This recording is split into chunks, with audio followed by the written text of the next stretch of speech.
So, good morning, good afternoon, good evening, wherever you are in the world. Welcome to this session 6C, this lunch and learn session on performance and some things you may not know. This session has been recorded. The recording will be available from the GSE agenda in about 2 weeks' time. So have a look for it then.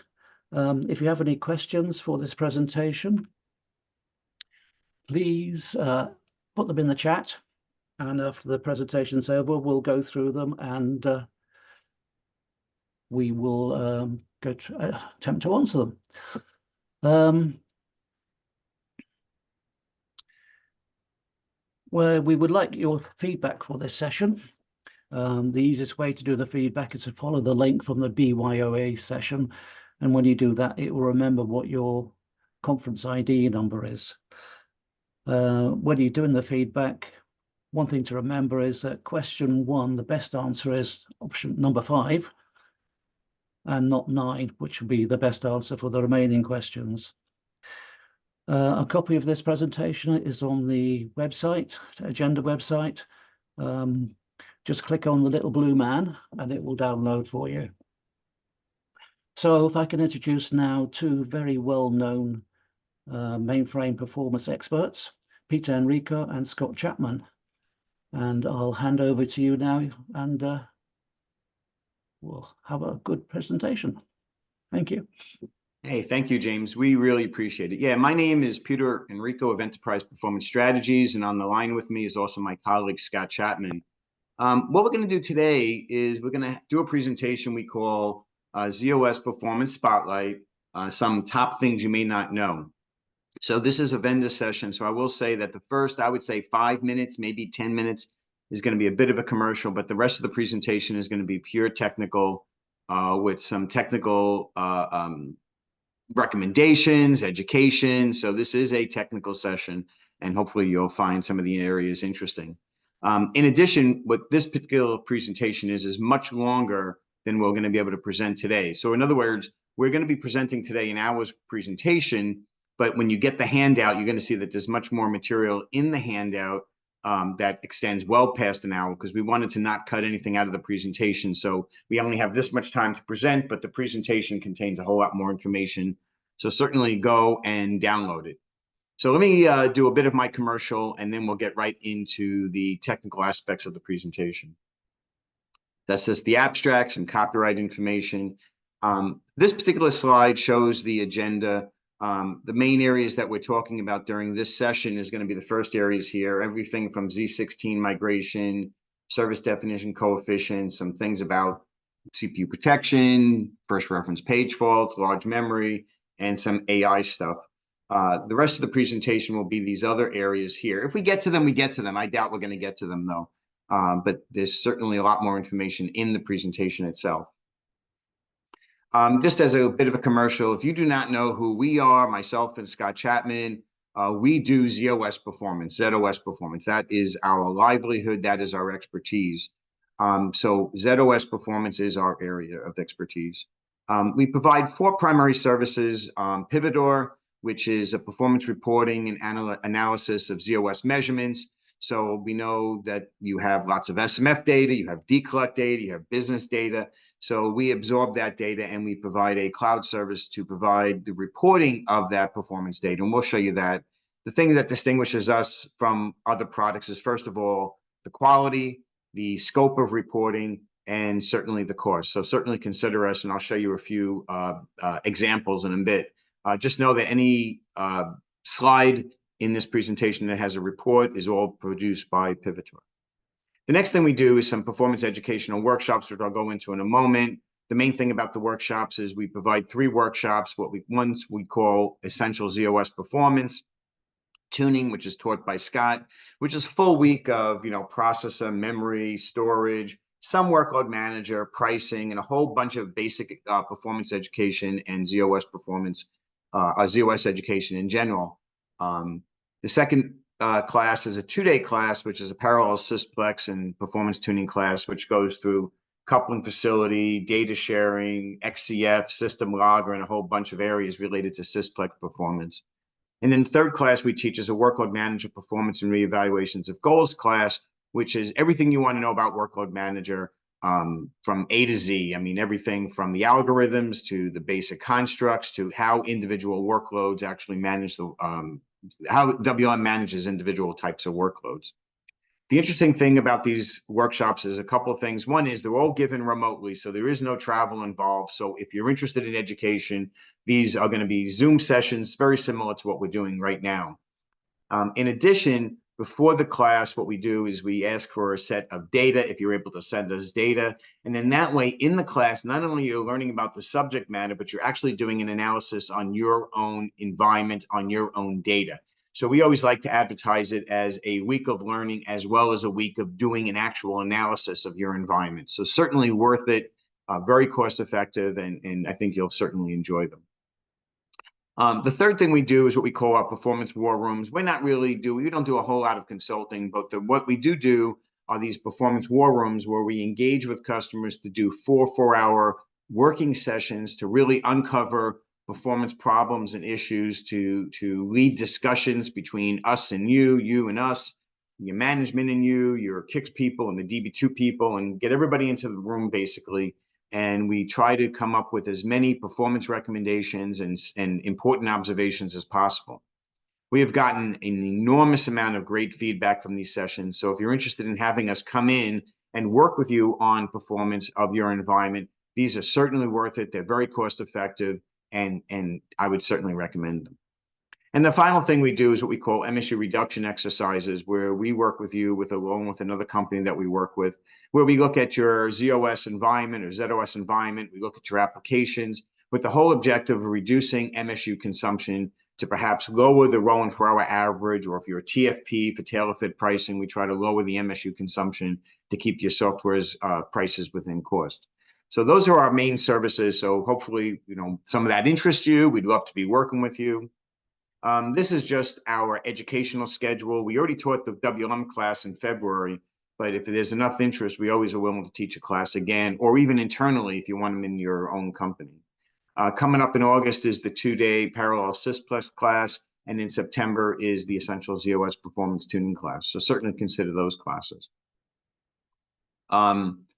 The other thing I want to point out is, generally speaking, almost every 2 weeks, we're taking a break right now for like a month or so, but every 2 weeks we do educational webinars. So every Wednesday, what we do is we do a half-hour educational webinar, pure education, very, very little advertising, all pure education. And we really try hard to pick various subjects, some related to performance, most related, of course, to zOS.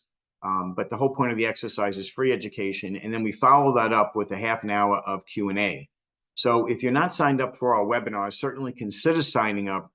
If nothing else, you get notified of the webinars. And if you see that there's a subject that you're interested in, you come to the webinar. It's only half an hour long. And I promise you, it is pure education.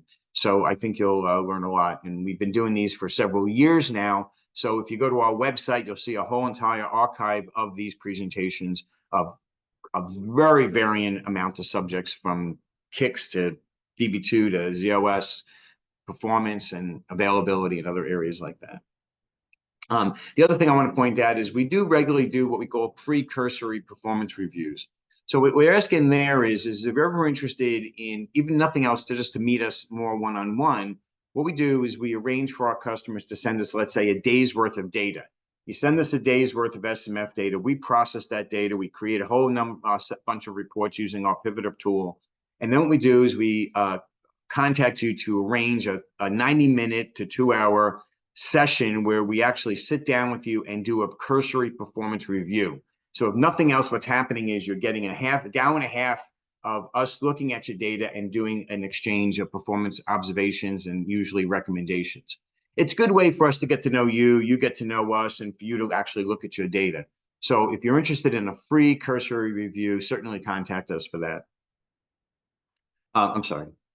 I'm not giving any other presentations this week, but Scott's given 2 other presentations. So here is the session that we're doing right now. But later today, Scott will be doing a session called IO, it's home to memory we go, which is basically an IO avoidance and IO performance presentation.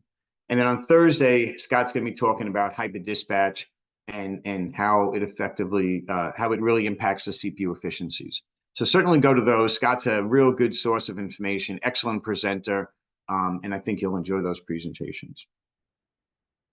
As I said, if you like what you see, don't forget we do these performance reviews, which I'm mentioning on this slide here. And finally, I just want to kind of highlight that we do have our Pivoter offering. Pivoter is designed and used by performance experts. It processes SMF data, decollect data, IMS performance data, contains hundreds of reports right out of the box, designed so it's easy to use. It has a lot of features such as exceptions and drill downs and searches, canned analysis. We have a new outlier support for anomaly detection, which is extremely powerful if you've never seen that support. So I would certainly recommend you take a look at Pivoter, and especially from a cost point of view, we're probably the best and most cost-effective product on the market today. This is just a high-level area of the main areas that we do performance reporting on. Figured out that each one of these boxes here has a whole lot of reports behind it. So, for example, up at the upper left here, processor analysis is your machine level analysis reports, your LPAR level, your hyper dispatch, your workload, and a whole set of processor-oriented reports. This is not all the areas that we cover, but you can see if you look at this list very closely that we do cover a huge expansive area of performance reporting. And of course, we do the transactional reporting for things like DB2 and MQ reporting for the M116 record, the KIX 110 records, the IMS performance records, IDMS. So not only do we do the standard reporting, but we do the transactional reporting as well. The reports are really geared towards performance, but they really do uncover a lot of information, and certainly recommend you take a look at Pivoter. As I said, we do have thousands of reports right out of the box, and you'll see that it's very easy to use. Basically, it's a SaaS service, a cloud service. So the basic concept is customers will send us their data every night, every morning, whenever, hourly. And what we do is we absorb that data through a cloud service. We then process that data, which means we exclude the raw data into a database. We curate that data by doing lots of different formulas. And then we produce a series of reports that are then reported to you every day, every week, every month. We have long-term yearly reports. We have short-term daily reports. We have transient reports. So it really is a huge complete product with lots of reports to help you understand things at the 2-second level all the way up to a year or more in terms of trending. This is our basic offerings. I just want to point out that we do have a free tier. So if you're interested in free, it's a limited tier, but we do reporting for customers who want the product and just want to have the free version. And it's a good segue into seeing if you might be interested in the product. But it's a very powerful free offering because we do quite a lot of reporting for Workload Manager and Processor and whatnot. But we also have our other tiers, which is Essential, and Prime is our primary tier where customers will send us the data every day and they get the full scope of reporting. So certainly consider our reporting. It is quite expansive and it's actually quite good. Some more free things. Just want to point out that if you go to our website, there's a lot of information on our website, which is www.epstrategies.com or pivoter.com. The two things I do want to highlight is we do have a WLM to HTML tool, which we allow you to feed us your WLM service definition, and we produce a nice sort of HTML version of the service definition with sort of some smarts in it so that we point out actual problems and things that are going on that we may recommend that you do, change. But it is a really nice way to look at your WLM service definition because it's a very easy to read format. The other thing is, as I said, we've been doing these webinars now for a lot of years. And also, Scott and I have been presenting for many years. And a lot of those presentations are on our website. So from an archival point of view, we cover almost every subject. So certainly go look at our website to see what presentations are out there and you might be interested. So that's the end of my introduction. I'm going to turn it over to Scott, who's going to talk about an announcement having to do with our outlier anomaly detection analysis. So let us know if you have any questions. And Scott, you want to go on? Sure. So welcome everybody to our Lunch and Learn, or as I like to call it here in the East Coast of the US, our Breakfast and Learn. But so this slide here, the next few slides are really about our new outlier detection and analysis. This is basically what some people call anomaly detection.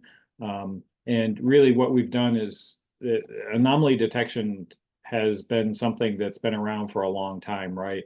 And there's always been issues with the statistical methods that, you know, have been used over the decades, really, to try and find outliers in your data. Either they don't scale well, they require a lot of manual setup to tune them, or they're just too broad, right? So you end up with weird things like, oh, the norm is, you know, potentially includes a negative response time. So what we've come up with is a combination of a couple of different machine learning techniques that we think work really, really well for this particular purpose. And what we're doing is we're running this against customers' data on a daily basis, individuals, customers. It's not something like a generative AI model where we've trained it on other customers' data and try to apply it to you. That wouldn't work, first of all. And second of all, that's not what we're doing. So it's specific to each system, each LPAR in some cases. We run that analysis on a weekly basis, looking at the past several weeks to generate these norms that then are evaluated on a daily basis. So we expect this to be useful in a number of cases, such as problem determination. You know, hey, something went crazy yesterday. I'd like to know what metrics were out of scope, right, which were unusual. And we also think it could be useful for early warning signals.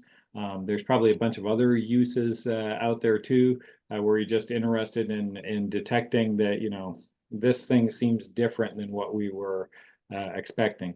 We did have a webinar back in March to discuss in detail. Send us an email if you're interested in that. I'm pretty sure we have that recorded. We can send you a link to that.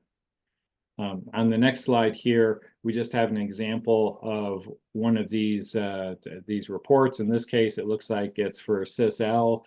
We have a particular service class called hot batch period 1. These reports actually are set up such that they report on this week as well as up to the last 4 weeks.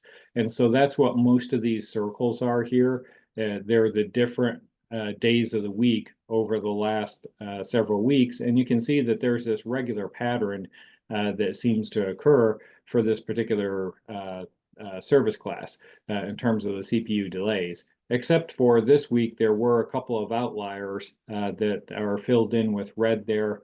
If you're looking at this live, they actually kind of pulsate to help bring your attention to it.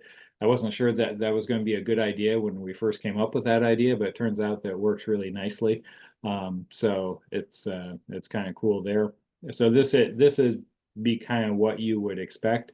However, it's not just something that's relatively simple like this. I mean, it's pretty obvious where those outliers are. If we go to the next slide here, one of the things I think is unique is that it will pick up cases where we have an outlier that's kind of in between the bands here, right?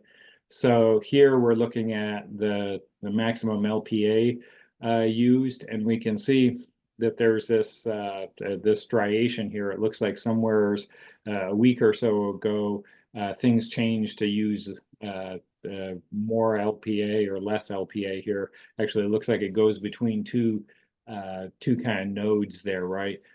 So this binodal or multinodal even data can be challenging to find outliers for, and I thought it was very interesting in this particular case.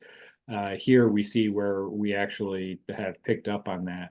And we can see from the other weeks in here too, it looks like, hey, on Sundays something happens, and you know, it's fairly common to LPA to start out low, it grows up until Monday, and then it's kind of flatlines for the rest of time there, but something different happened this week. Is this really a problem? I don't know that it's a problem, but it's interesting that the pattern changed. And so from that perspective, we might care about, you know, hey, what went on with this, right? And I think the next slide is, if you are a Pivoter customer and you're looking for this, you should be able to find this for your primary sysplexes. We don't do this today for CICS and DB2 and so forth, but for the primary measurements, you should be able to find it. These are under the weekly reports. So the Pivoter reports are all, if you're not a Pivoter customer, they're all arranged on this calendar type of basis here. So if you're looking for something that happened on February 1st, you go February 1st on the calendar, click on the Sysplex you're interested in, get a list of reports. The outlier reports, because they're basically showing you multiple weeks together, we consider those weekly reports, and they're over there under the weekly reports. Even though they're running on a daily basis, they get published on a weekly basis. So that's where they are. I think that's what we had for the announcement there. If you're interested, certainly send us an email.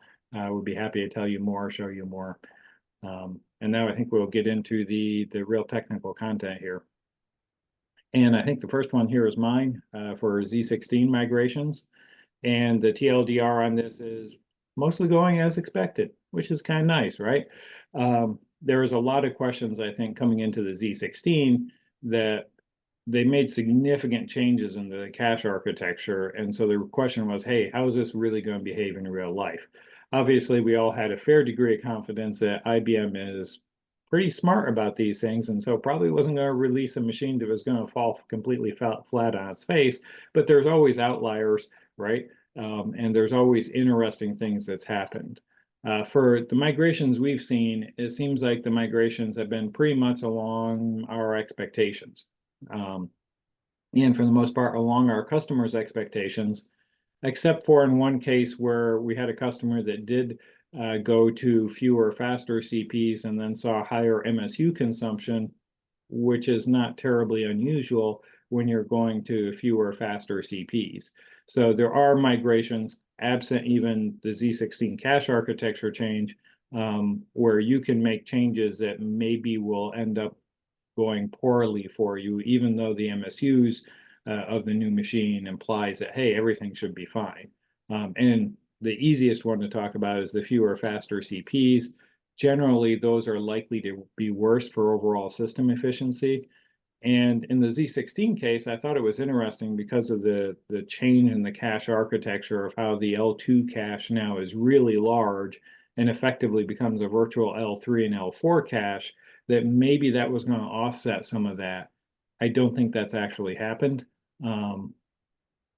It looks like the same kind of rules of thumb about fewer, faster is generally worse for overall system efficiency, probably still holds true. Generally, more CPs, more slower is generally better for efficiency. Or, of course, more faster is even better, right? So buy more faster CPs, that's always better. And, of course, staying with the same number of CPs is the conservative approach. So I think we have a few examples here coming up. So in this particular case, they were going from a Z14 an O02 to a Z16 O02, about the same number of MSUs. So same number of CPs, same capacity rating, should be a very low risk migration. And in fact, in general, it looks like the utilization stayed pretty flat for before and after here. So it looks like this went fine. I mean, we could say, oh, it looks like maybe there was a little bit of an increase there, but really over the past several weeks, it looks like it's within normal variation, right? So the next one here was a little more interesting. This was a case where they were going from a Z14 608 to a Z16 606. So we went from 899 MSUs to 980 MSUs, and went from 112 MSUs per CP to 163 MSUs per CP. So faster CPs, but 25% fewer CPs, right? In this particular case, they actually contacted us and said, hey, it looks like our MSU consumption went way up here. And in this particular case, this chart here, the solid bars that you see here are really the MSU hours. So the total MSU hours consumed over the month. And then the line that you see there is the rolling 4-hour average. So in this particular case, the rolling 4-hour average went up immediately after the migration. Total MSU hours went down, but that went down because it was also February, right? So comparing January to February, you lose a few days there. So it makes sense that the MSU hours would go down. And then when you hit March, both went up even more. So they were definitely concerned about this. The RNI had gone up, the CPI stayed about the same. And it did look like it, from what I was seeing, I thought this was a fewer, faster type of situation based on the way their CPs spread across the LPARs and so forth. You have fewer CPs, you're probably going to have fewer high pool CPs for your important LPARs. That can have a negative impact on the workload. Now, it did seem like this got a little bit better months later. So I'm not sure whether it was entirely, they might have made some workload changes, but I think it was, I'm not entirely sure what happened there. They might have also recompiled things for the Z16. So when you start spreading things across more months, there's certainly more opportunities for application changes and the like to come into play there. And then the last one here, this was a more complicated one because they phased the migration in over about a month here. So it started at the sometime in the first half of January and finished in the second half of March. The peak rolling 4-hour average here did go up slightly. That's that purple line there at the top. But the MSU hours in total was down noticeably. The CPI of the larger system here did improve. The RNI stayed about the same. And in this particular case, they were going from fewer faster to more slower. So they kept about the same MSU rating. The CPs did get slightly slower, and I guess about 10% slower from the nameplate rating, if you will. But they did get, but things stayed very well, nice for them. And in fact, their total MSU hours consumed actually seemed to go down. So again, one of those examples of more slower seems to be better. And we do see that on a regular basis. So I think that was all the examples we had here. And I think probably you are going to talk about service definition. Sure. So yeah, there are, just want to point out the power of that anomaly detection that we do is extremely powerful. So certainly take a look at it. And thanks, Scott, about the Z16. What I want to talk about now is changes to the WLM service definition coefficients that were introduced in zOS 2.5. Of course, they're in 3.1. So let's take a look at that. So for many years, I want to say many years, for a while now, Scott and I have been recommending that your service definition coefficients for workload manager be set to 1 for CPU, 1 for SRB, 0 for IO, and 0 for MSO.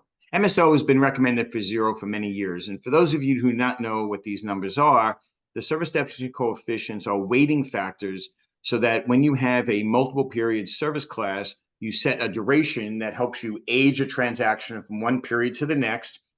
Because sometimes when you want to manage a workload, the transactions change over time. And the easiest example most people are familiar with is like a multiple period TSO, where if the transaction is very short, manage it in period 1, but as that transaction consumes more service, transitions it to a period 2, and then manage it to a different goal. And that's basically the concept of a multiple period service class. Well, when looking at a duration and when WLM measures, hey, has this workload, has this transaction consumed enough service to move it and qualify it for a latter period, what it does is it takes the service consumed by that period in terms of storage, IO, and CPU, and looks at that amount of service to determine whether or not it should be transitioned. And that's what we call the duration. The duration, what we do is we add up all the service, but then we weight it by these service definition coefficients. And the basic concept is that if I want to have transaction to go from period 1 to period 2, I want to put the onus on, let's say, CPU consumption and not so much on storage and IO consumption. And that's kind of what we recommended for a number of years by making IO equal to 0 and MSO equal to 0. What that's doing basically is it's basically allowing workload manager to totally ignore the IO consumption and the storage consumption when considering a period to transition to lower or further periods down the line, second and third period. And the reason is because when you think about it, the storage is so plentiful, and if you set MSO to something other than 0, what's going to end up happening is as this workload consumes more memory, it's going to cause it to transition sooner. And why? It doesn't serve any purpose. When you think about why would I want to penalize it for the amount of storage consumed? Back in 1980 something that made sense, but not today in 2024. And the same thing for I/O, because most of the I/O now is done on the storage controllers. Why penalize a workload because it's consuming I/O on zOS? So we focus that CPU, that service consumption on CPU, and even then, let's just weight SRB and CPU by 1, so that way the amount of service units equals the amount of service. So it just works out nicely. So we've been recommending this for many years to do this. In zOS 2.5, what IBM has now done is kind of makes those the default. So as of 2.5, CPU and SRB, service definition coefficients, will always be 1, which is what we've been recommending for many years, and are forcing I/O and MSO to be 0. They're basically eliminating it. And so that's going to be the new service definition coefficients, and that's what you're going to use from now on. Many customers are using the 1100 that we mentioned here, because as I said, we've been recommending this for the last 6 to 8 years. We've been doing this. So most of it's there already. Now, the point that we're bringing out here is that there's sort of a migration that has to be done when you do this. And there's 2 migrations that are out in the field right now. The first one is the official IBM migration exercise, which is listed here. And it's basically saying, oh, look at your periods and how much service they're consuming for I/O and CPU and storage. And then look at the amount of service consumed and then apportion it out so that if you, let's say if a third of a transaction's service is due to I/O, then we have to change the duration to compensate for that. I/O is now going to be 0. So you do this apportionment exercise. Anyway, the long story short, it's blah, blah, blah. It's a big, long, complicated sort of exercise that's really mostly unnecessary. So IBM came out with this exercise. It makes sense mathematically, but it's probably not worth your time to do any of this. It's just not worth it. So we don't recommend you do the IBM migration. Instead, the migration is much, much more simple. First of all, you want to determine your current service definition coefficients. If they are already 1100, you have nothing to do. If it's 11 and then something for I/O, it's usually MSO is 0 for many years, then maybe you want to do a little bit of an exercise just to compensate for the fact that I/O is now 0 in terms of a weighting factor. Now remember, in order to do this exercise, we only care about multiple period service classes. So now, if you look at all your service classes, you're going to remember that most of them are not even multiple periods. So let's eliminate them from the exercise. And now you probably have something like DDF and TSO and things like that on multiple periods. So it's going to only affect a few periods, maybe some batch. Determine your current multiple period service classes and what workloads they're running. Now, the reason we do this is that you might have a multiple period DDF workload, and now IOC is going to be 0. Well, DDF doesn't do IO. That IO is not counted towards the transaction. So from right there, if you have a multiple periods service class for DDF, who cares? You're not going to do the exercise. And the same thing for WebSphere. So now what happens is you're really focused on periods like TSO and batch. Okay, so now we've eliminated down to a few workloads if you're using multiple periods at all. And then what you want to do is just determine which of your workloads that are now being considered are doing I/O. Okay, a few of them may be doing I/O. Ignore the ones that aren't doing I/O. But the ones that are doing I/O, I'm going to be honest with you. Most of the time when we look at these service classes, most durations are either incorrect or perfectly fine, even with the I/O, if you change it from 0 to something non-0 to 0. So in that case, what I'm trying to say is, what I would rather you do is just look at your durations and really revisit them very freshly. In other words, look at them as if you're setting them up for the first time, rather than doing some sort of apportionment exercise. And what you're going to find is something like TSO, chances are if you change IOC from something non-0, like usually 0.5 to 0, it's not going to affect TSO at all. It's just nature of the exercise. Even if you change it to 0, you don't have to do the apportionment, because a lot of you, even though you're using multiple period TSO, it's not one of your major service classes that are consuming service that you have to really worry about. Oh, I want this many transactions ending in period 1 versus period 2. Then it comes down to batch. And even then, what I would rather you do is understand why you have a multiple period for batch and then keep it such that that multiple period still works. For example, you might have a big batch workload, and then you say, look, all workloads, all batch jobs that use less than 1 second of CPU are going to be period 1 batch jobs, and all other batch jobs that consume more than 1 second of CPU are going to go down to a lower period. What I would rather you do then is look at your duration and say, well, how many service units represent 1 second of CPU? And that's what you use the service unit per second constant for, and make that your duration, rather than go through the exercise of this apportionment to say, well, we're changing IOC equal to 0. Now we have to eliminate all this service.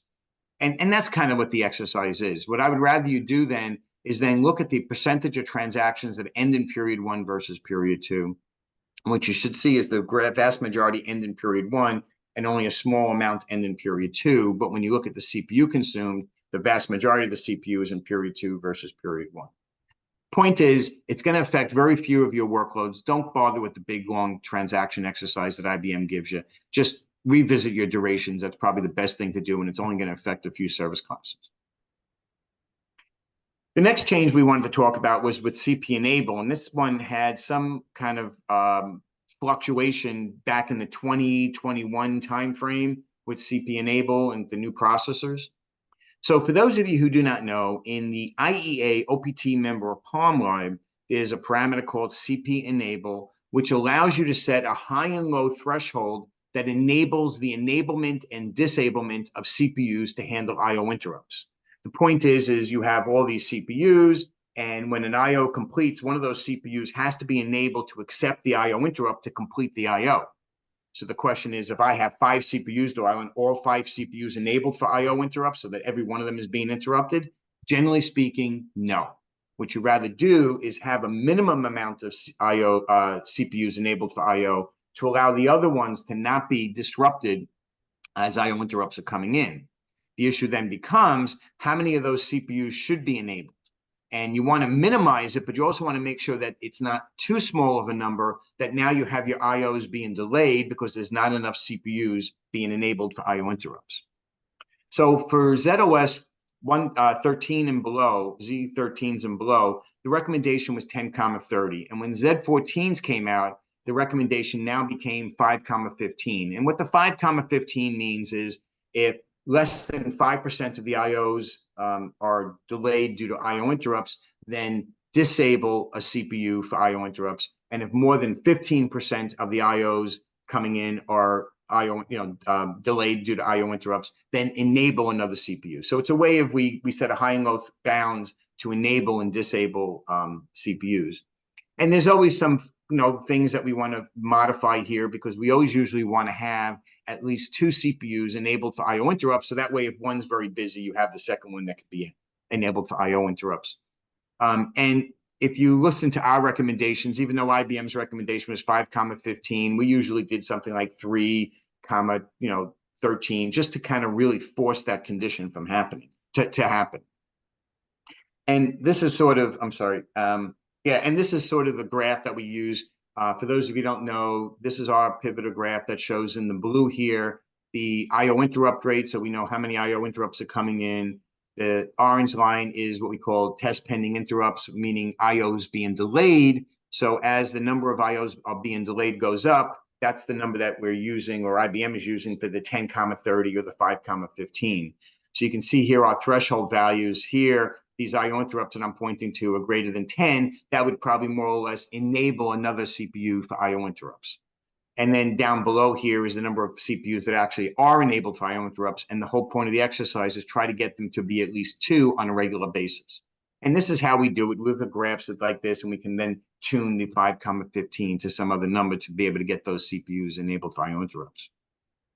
Well, in 3.1, there's a new change that has happened, where there's always going to be a minimum. Well, you have the option of always having a minimum number of CPUs equal to 2. And the way that happens is that there's a new CP-enabled parameter option called system, which I'm listing here. So rather than having CP-enable equals 5, 15, you can now have CP-enable equal to system, and let the system handle it and understand what's the best combination possible, usually trying to keep 2 CPUs enabled for IO interrupts. So the recommendation I would say is, when you go to 3.1 of zOS, change the CP enable parameter equal to system. unless you want to really manipulate it to have more than 2 CPUs on a regular basis. Otherwise, I would choose system and then let the system just handle the IONTR upgrades and the enablement of CPUs. Hope that makes sense. The next change that's interesting is implicit CPU protection in zOS 3.1. This is sort of a big change. We've given presentations on this subject, so certainly go to our website. Scott gives a presentation where he's done an analysis. So I would strongly recommend you go to our website to look at that presentation. So let me explain what's going on here. As you may know, there is a WLM parameter that's been around since the mid-1990s, basically almost very soon after when Workload Manager first came out, called CPU critical equals yes. And what CPU critical equals yes means is that when you designate a workload as CPU critical, you're basically telling Workload Manager that you care about the CPU of this workload, that you don't want something of lower importance having a CPU dispatching priority equal to or above the service class period that is marked as CPU critical. So what I'm trying to show here is if I have this round circle here is marked as CPU critical, what I don't want to have is something in importance level 3 getting a CPU dispatching priority above it, or something of lower importance having a CPU dispatching priority equal to it. That's what CPU critical basically does. And it basically helps ensure the protection of a workload for CPU. Now, the thing about CPU critical is we've used it on a regular basis. I'm not saying we don't use it, but it really is sort of as a last resort when you really, really, really want to protect a workload, because for whatever reason, you always want to make sure DB2 is at the top CPU dispatch and priority. And for whatever reason, sometimes it stinks in CPU dispatch and priority. I don't want that to happen, so I protect it. And that's the way we've been recommending it be used. We recommend it be used very selectively. And there's other things going on, but that's basically the way the parameter works. As of zOS 3.1, IBM changed things. And what they did in zOS 3.1 is they made it by default that all WLM service classes at importance level 1 will be marked as CPU critical. So rather than giving you the option to make something CPU critical or not, IBM has now forced it to be CPU critical. As I say, in the age of artificial intelligence, where IBM's becoming the artificial intelligence expert, they actually used this support to really dumb down Workload Manager, which goes totally against their AI direction, dumbing down Workload Manager. I'm not quite sure why they did this. We actually know why they did it, and it's not a good reason, so that's why we're not happy with the support. So we think on is a bad default for importance level 1. You do have the option to turn it off, but IBM has made the default equal to on, which is basically an incompatible change, which is another thing you should be aware of. If you go to 3.1, you're going to see that all of a sudden your importance levels, that everything in importance level 1 is going to have higher CPU dispatch and priorities above everything else. And you have to make sure you're prepared for that, because there are times when, you know, it does make sense for something in importance level 2 to have a higher CPU dispatching priority. And it could be that things are working perfectly fine in your environment today, but as soon as that importance level 1 work is forced at a higher dispatching priority, it may screw up the way your Workload Manager is delivering service and things like that. So we recommend that you make sure you understand this change. We're not in favor of this change, but it is what IBM has made the default. And I can't really talk more about why IBM did it. Just know that these inversions are possible. And when I say an inversion, what I'm saying is there are many cases where something of lower importance is running above importance level 1, which makes total sense. The typical case is something is marked as importance level 1 because you think it's importance level 1, but from a management point of view, it doesn't really need that high CPU dispatch and priority. Or maybe you have too many things in importance level 1 that don't really need to be there. So there's a lot of revisiting of your goals and importance levels that need to be done. And certainly make sure you understand this change. Otherwise, you may get dinged when you go to 3.1. So test it out. It is on by default, and just be careful of this change. Our thoughts is we don't see the need for this change. We're not sure why IBM dumbed down Workload Manager like this. We do wish that if they did do this support, that they made off as the default, because you're able to do this today anyway, even before you go to 3.1. By making it the default, I think it's going to change a lot of people's WLM management, which is why we don't really favor it, because it's changing it. It's forcing a change as opposed to letting you do it migration-wise.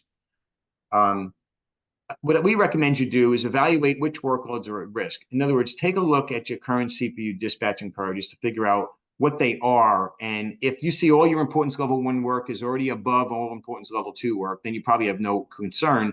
But we found that to be really in a minor number of installations. So take a look at your CPU critical workloads, and what you may want to do is before you go to 3.1, start marking your importance level 1 workloads as CPU critical so you can kind of see how the effect is going to be once you go to 3.1. Again, take a look at our presentations on the website. We have them recorded if you want the recorded version of it, but this is a big change that you should be aware of. Or just set it off by default when you go to 3.1. Or just set it off by default, right, which is what we actually recommend. Thank you, Scott. Okay, one more thing I'll talk about, then I'll turn it over to Scott. And this has to do with first reference page faults and decreases in capture ratios. This is something that's been happening for a long time, but lately IBM, they added a new option to the system logger, which I'll also talk about, which does affect this, and that's why you'll see while we're talking about this. So first, what's a first reference page fault? Let's just go back to basic zOS education. As you may remember, we have something called demand page faults. And what a demand page fault is when a page gets paged out to auxiliary storage, and we touch that page, and now the page has to come back in, and then you get what's called a page in. And that's where paging rates come from, where you are referencing frames that are physically out on auxiliary storage. You reference them, and the system resource manager brings those, the real storage manager brings those frames in from auxiliary storage into real storage, from auxiliary storage to real storage, and that's where you get paging rates. That's a demand page. What a first reference page fault is when you do a big get main, for example. Let's say you get main, 500 megabytes of storage. Well, what happens is when you get main 500 megabytes of storage, you don't get all that storage. You get the virtual area of that storage, but you don't get the physical frames to back it until you reference those frames. Because what the system's not going to do is grab 500 megabytes of storage just because your program says it needs it and gets those storage and takes it away from everybody else. It's only when you need it that it actually allocates the frames, the real frames, to that program, to that address space. And so picture getting 500 megabytes of storage, you get some of the frames, but then it's when you reference those frames for the first time, you get what's called a page fault, which now you have the real frame backing the virtual frame. And that's what a first reference page fault is, referencing a frame for the first time after a get main. And you can imagine that it's going to have to go through dynamic address-space translation, which of course costs CPU, and that can drive down the MIPS of a box, or at least consume CPU is what it's really doing. And that's why you always want to be conscious of first reference page faults, because they do go through dynamic address-based translation. But what happens is they also in the real storage manager, there actually is a lot of processing that's going on that is not captured by any one address space, and that's why we call it part of the uncaptured time. And for those of you who don't know, when you are consuming CPU in an LPAR, we divide CPU into captured CPU, which is CPU we can account for towards our workloads and our programs, that we understand where that CPU is consumed. But then you're going to see when we compare that to LPAR utilization, there's always a certain amount of uncaptured time, which is CPU we cannot account for towards any workload. And so always keep an eye on uncaptured time, and you might have heard of terms like capture ratios, because they're a general health indicator to the performance of the operating system.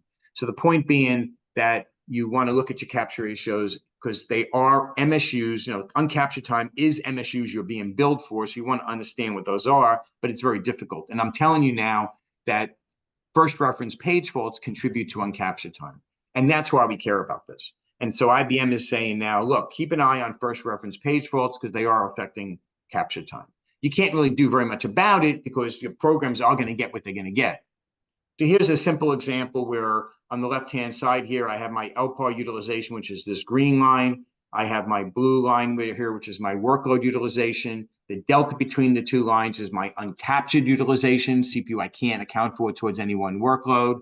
We take the ratio of these two values and we come up with the capture ratio, which is listed here in red. And I'm just trying to point out there's a bit of a dip in this one. And we look at that dip, we say, well, what could be causing that dip? When I correlate it to first reference page faults, we see that during that same exact period of time, there's about 240,000 first reference page faults in a 15-minute period of time. That's probably the thing that's contributing to this dip. Not a huge dip, but you are being billed for that CPU time. And that's why we care about this. Oh, I don't know what the heck happened here. Sorry. I'm sorry. I'm not sure what happened. Here's another example where we do the same thing where, we look at the dip in capture ratio and we see that there's an increase in first reference page faults. So keep an eye on first reference page faults. We want you to make sure you understand what they are. Now, the reason we care about this in this particular discussion is a new system logger parameter called keep local buffers yes and no. And that is going to affect your first reference page faults, and it's going to affect your paging. And chances are you are using the system logger, especially if you're a CICS environment, you're using system logger. But the same thing if you're using SMF or Opalog or any of those. So real quickly, I'm not going to give a whole big lecture on system logger. Again, if you go to our website, you'll see that we have lots of presentations on system logger, and you can ask for the recording of those presentations. But the basic concept of system logger is you have something that wants to do logging. Let's say CICS. CICS does system logging, and what it does is it writes a log record, or whatever it is, let's say SMF, writes a log record to the system logger address space. And what the system logger address space then is takes that record and puts it into memory. So now you have a copy of that log record in memory. But then, as you know, with the system logger, you want to duplex that memory, because if you lose the operating system, you don't want to lose the record. So that's why we have things like staging data sets and coupling facility structures for system logger, because we're actually duplexing the data so that we don't just have it in memory. And then, of course, there's the whole offload processing where you offload it to secondary storage and things like that. Again, the big subject. But what I want to bring your attention to is this area of storage here that we're writing to. So what happens is you write, and you're filling up these staging data sets and coupling facility structures. And when you hit a high threshold value, an offload processing occurs, which then puts the data out to secondary storage, and which is what you want to have happen. But when that happens, what happens is you're decreasing and you're freeing up a lot of this memory that those records will be written to. And it frees up a lot of memory. And then what happens is logger then says, all right, he wants to keep on doing logging. Let me get an area of storage. And you're doing lots and lots and lots of first reference page faults after a offload. So what the new parameter is doing, which is an APAR listed here, is it reduces the page faults from the IXG writes. Or another way of putting it is, with this APAR, with this new parameter, when the system logger does its offloads, it doesn't necessarily have to free up all the local buffers. It'll keep them so you alleviate all the first reference page faults and all the associated overhead. And that's very good in helping capture ratios, and it's very good in terms of keeping the memory. In a world of big memory, in a world of lots of memory, that's good. Just be aware of the fact that if you do turn on this keep local buffers option, which I'm listing here, now you're going to have all this memory occupied by the system logger that's not going to get freed up, and it may put a stress on real storage that may cause paging. So don't turn this option on unless you want, you have lots of available memory that you can plentifully keep stuff in memory, and instead it'll alleviate the first reference page faults if you do turn it on.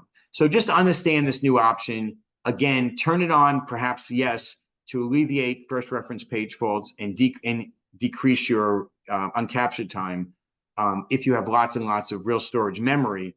If you are constrained in real storage memory, keep this option off to a no, so that way you don't cause lots of paging. So just be aware of this new parameter. It's pretty interesting, and just be aware of first reference page faults. Here's just an example. I just want to talk about offloads. I'm not going to go through this now just for time reasons, but it is talking about your offloads here. And I just want to point out that here in this case, I'm writing out, this is writes to memory. In other words, how big the memory is. And we're talking about 6,500 megabytes or 6 gig. So you're talking about quite a lot of storage that could be consumed by the system logger. Be careful of that storage is the point. And this is just going through the correlation of first reference page faults with the system logger and offloads in real storage memory. I'm going to turn it over to Scott to talk about large memory and what it means for less I/O. So Scott, you want to talk about this? Briefly, we only have a few minutes left, but and actually, if you come back in about 4.5 hours, something like that, 3.5 hours, I guess I should figure out how many hours. This is actually my presentation coming up later today. And if you go to the next slide here, Peter, this whole presentation later today is all around the idea that we see systems with lots of memory. Peter just said 6.5 gigabytes is a lot of memory, but it's really not today. We see systems that sometimes have hundreds of gigabytes of available memory. And we've been saying for a long while things like, hey, make your buffer pools bigger. Because what we also see is we still see systems doing lots of I/O. And lately I've been trying to dig a little deeper into that to try and point out opportunities to people. And so the presentation in session 7F later today is really all about that. The next few slides I'm not really going to talk to. Peter can flip through them, because if you come to the session later today, you'll see these slides. We left them in here just so if people downloaded this, they would have those. These couple of slides here too are just really kind of editorial slides. So this is really, you know, AI is coming, right? And there's going to be a lot of interesting applications for AI over the next several years. Most of those will have nothing to do with managing zOS performance. So while there's a lot of words being said about AI today, I don't think if you're a zOS performance analyst that you have to worry about your job. That I think you're probably okay. If your job is writing bash scripts, you might have to worry a little bit because it turns out it's really good at that, which I appreciate. But there's when it comes to managing zOS performance, there's a lot of exterior factors that come into play that is not necessarily captured in the SMF data, right? There's, you know, not all dispatching priority inversions are bad, like we talked about earlier, right? Just because you have an importance 1 workload that's running below at a lower dispatching priority than importance 2 workload, that doesn't necessarily mean it's bad. And not all quote unquote bad goals are necessarily wrong. Those goals may be set to match what the business needs. And in times of stress, that those goals may be doing exactly what the business needs. And we sometimes intentionally restrict performance for various reasons. The classical case is we don't want to spend more on software. So there's lots of things that go on that go into managing a zOS system that you just can't look at the data and say, oh, this is the way it should be. So anybody or anything evaluating your system should be asking what and why and explaining the what and why as well. So I'm a little skeptical of those tools that would claim to be doing that for you. If we go to the next slide, I think we have I have a couple more bullet points. Oh, so the big question is, hey, IBM has announced this AI-powered WLM managed batch workload, right? Which will be the first use case that leverages the AI framework for IBM zOS. So this sounds great. It's interesting to me because this doesn't require AI. There's a product called Throughput Manager that's been out there for decades and has done this in the past without ever mentioning artificial intelligence. And of course, zOS performance analysts have been doing it for a long time with actual intelligence. I mean, it may be an interesting area to explore. It may be useful. We had a lot of words on this slide already, so the words that are important that didn't get on the slide are to a very small subset of customers, right? So if you have a problem where you have too many batch jobs being initiated all at the same time, and it takes a couple of minutes for WLM to open up enough initiators to get all that to run, and if your batch window, you're being missed by those couple of minutes and it's causing problems for your business, well, this might be useful. There might be other fixes for that too, right? So there's, I'm a little skeptical. Now, the good thing is, hey, they can go play with this. Somebody's going to play with it, see how it works, and it's a framework, so it'll be interesting. But I think we're out of time, and which is great. Yeah, we're out of time, but just know that if you get this handout, there's a lot of other subjects in this handout, so certainly look at it. But we just want to thank you for attending this presentation. We really appreciate it. We hope to hear from you if you want to cursory review or come to our classes or you have questions about the slides. So thank you very much for inviting us, and we really enjoyed it. And certainly go see Scott's presentation later today. Thank you, Scott. Thank you. Thank you, Right, James. Thank you, Peter. Thank you, Scott. I take it if anybody wants to email you, they can follow the email addresses that are in the agenda for you. Yep, So we're on the that's first slide even. Yep, first slide. on your first slide. Okay. Also, can I remind people to give your feedback, please, for this session? It's session 6C. The easiest way to do it is to go to BYOA and follow the link from the cell in there. So with that, thank you again, Scott. Thank you, Peter. There were Thank you for having us. no questions in the chat anyway. So I'll close this session now. Thank you very All right, much. thank you. Bye-bye, Thanks, everybody. everybody.